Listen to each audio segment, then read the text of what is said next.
बीते साल भोजपुरी की अभिनेत्री काजल राघवानी, आम्रपाली दुबे और प्रियंका पंडित जैसी अदाकाराओं ने अपनी फिल्मों से सिनेमाघरों में खूब धमाल मचाया था।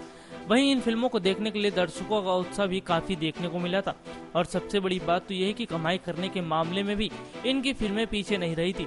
खैर, पिछले साल तो इन अदाकाराओं की फिल्मों ने धमाल मचाए ही, लेकिन क्या इस साल भी इन भोजपुरी अभिनेत्रियों का जलवा चलेगा या नहीं, इसका पता तो आपको तभी चलेगा जब आप हमारी इस रिपोर्ट को ध्यान से सुनेंगे। रिपोर्ट्स की माने तो पिछले साल काजल की फिल्म दबंग आशिक ने लगभग 8 करोड़ रुपए की कमाई की थी। वहीं आम्रपाली दुबे और प्रियंका पंडित की फिल्मों ने भी बॉक्स ऑफिस पर लगभग इतनी ही कमाई की थी।